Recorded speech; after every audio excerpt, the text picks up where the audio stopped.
আসসালামু আলাইকুম। সংবাদে আপনাদের সবাইকে স্বাগতম জানাচ্ছি আমি নুসরাত। শুরুতেই সংবাদ শিরোনাম। শেখ হাসিনার ফাঁসির রায় নিয়ে যা বললেন রুমিন ফারহানা। এদিকে নির্বাচন নিয়ে কেউ কেউ গাছে কাঁঠাল রেখে গোপী তেল দিচ্ছেন। এরপর থাকছে প্রতি ভোটকেন্দ্রে ৫ জন সেনা সদস্য চায় জামাত। সর্বশেষ গণভোটের রূপরেখা দ্রুত চায় এনসিপি নাসিরউদ্দিন পাটোয়ারি। শুনছিলেন সংবাদ শিরোনাম, এখন বিস্তারিত। তার আগে ছোট্ট একটি আবেদন।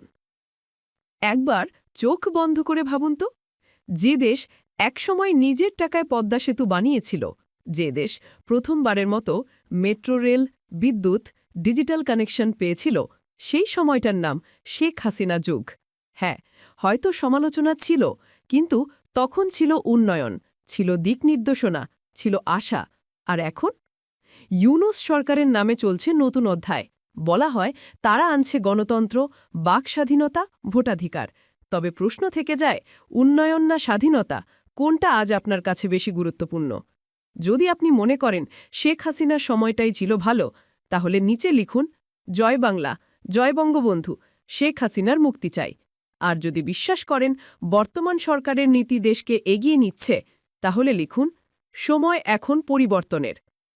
সাবস্ক্রাইব করুন আমাদের চ্যানেল, কারণ আমরা যা বলি বড় বড় মিডিয়া তা ভয়ে আড়াল করে রাখে।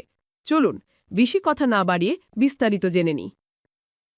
শেখ হাসিনার ফাঁসির রায় নিয়ে যা বললেন রুমিন ফারহানা। জুলাই গণ-অভ্যুত্থানে সংঘটিত মানবতাবিরোধী অপরাধের মামলায় ক্ষমতাচ্যুত সাবেক প্রধানমন্ত্রী শেখ হাসিনার মৃত্যুদণ্ডের রায়ে জনগণের ইচ্ছার প্রতিফলন হয়েছে বলে মন্তব্য করেছেন বিএনপির সহ আন্তর্জাতিক বিষয়ক সম্পাদক রুমিন ফারহানা। সম্প্রতি একটি বেসরকারি টেলিভিশন চ্যানেলের টক শোতে মন্তব্য করেন তিনি। রুমিন ফারহানা বলেন, কোনো বিচারের আগে যদি শর্ত থাকে, তাহলে সেই বিচার নিয়ে প্রশ্ন উঠবে। নির্দিষ্ট সময় বা শর্ত বেঁধে দিয়ে কখনো বিচারকে আটকে ফেলার চেষ্টা ভালো পরিণতি নিয়ে আসে না। শেখ হাসিনার রায়ে দেশের জনগণের ইচ্ছার প্রতিফলন হয়েছে। এই রায়টি ঘিরে দেশ ও দেশের বাইরে থেকে নানা মন্তব্য দেখতে পাচ্ছি। মানবাধিকার সংস্থাগুলোর নানা পর্যবেক্ষণ দেখছি। ডেভিড বার্গম্যান, যিনি খুবই সোচ্চার ছিলেন হাসিনার শাসনামলে, তিনিও হাসিনার রায় ঘিরে তার লেখা আর্টিকেলে বলেছেন, প্রসিকিউশনের হাতে শক্ত প্রমাণ ছিল। তিনি আরও বলেন, নির্বাচন ঘিরে বিচারের দৃশ্যমানতায় একমাত্র শর্ত নয়।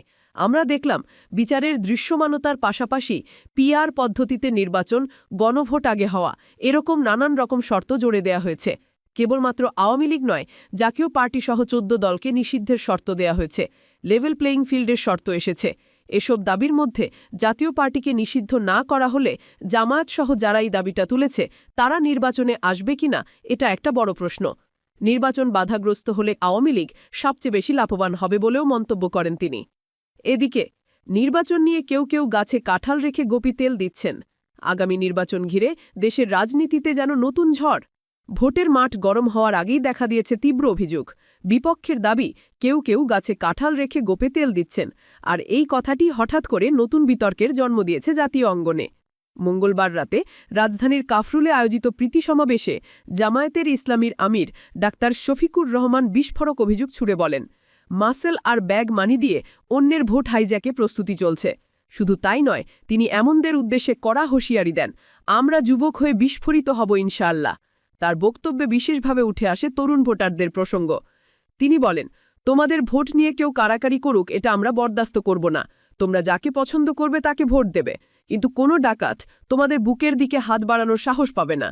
তার এই বক্তব্যে সমাবেশ মঞ্চে উত্তেজনা ছড়িয়ে পড়ে। উপস্থিত নেতাকর্মীরা স্লোগানে স্লোগানে পরিবেশ মুখরিত করে তোলেন। এদিকে শেখ হাসিনার বিচার নিয়ে মন্তব্য করতেও পিছিয়ে যাননি তিনি। তার দাবি, লাইভ সম্প্রচারে বিচার হওয়ায় মজলুমানের কান্না কিছুটা হলেও থামবে এবং এই রায়কে তিনি ন্যায় বিচারের মানদণ্ড বলে মন্তব্য করেন। সরকারের উদ্দেশ্যে আহ্বান জানিয়ে বলেন, উপযুক্ত পদক্ষেপ নিন।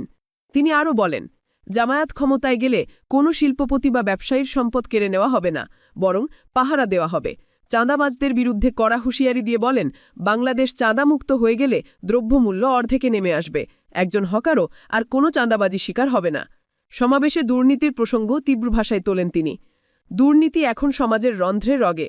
যত বাধাই আসুক, এই লড়াই থামাবে না কেউ। কূটনীতি প্রসঙ্গে তিনি জানান, সব দেশের সঙ্গে বন্ধুত্ব থাকবে, তবে কারো প্রভুত্ব মেনে নেওয়া হবে না। এছাড়া নারীদের কর্মঘণ্টা কমানো বিষয়টি নিয়েও আলোচনা আরও এক ধাপ এগিয়ে যায় সমাবেশে। ডাক্তার শফিকুর রহমান বলেন, মহিলা শুধু কর্মজীবী নন, তিনি সভ্যতার কেন্দ্রবিন্দু। তাই তার সম্মান, নিরাপত্তা ও পরিবারের দায়িত্বের সামঞ্জস্য নিশ্চিত করতেই বিশেষ কর্মঘণ্টা বিবেচনা করা হচ্ছে। তিনি দাবি করেন, এতে কর্মক্ষমতা বাড়বে এবং পরিবারও শক্ত ভিত্তি পাবে, যা রাষ্ট্রের সামগ্রিক স্থিতিশীলতার জন্য জরুরি।